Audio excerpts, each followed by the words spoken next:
নমস্কার, আমার নাম সৌম্য সামন্ত।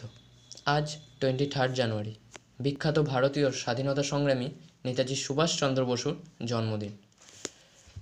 তার এই জন্মদিনে তাকে আমি প্রণাম জানাচ্ছি।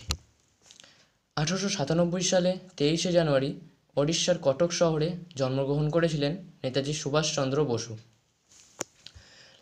ছোটবেলা থেকেই তিনি ছিলেন খুব সাহসী, বুদ্ধিমান এবং অন্যায়ের প্রতিবাদী। ভবিষ্যতেও তিনি ইংরেজদের বিরুদ্ধে অনেক যুদ্ধ করেছিলেন। তার এই যুদ্ধ এবং তার বিভিন্ন অভিযানের জন্য তাকে আমি শ্রদ্ধা জানাচ্ছি।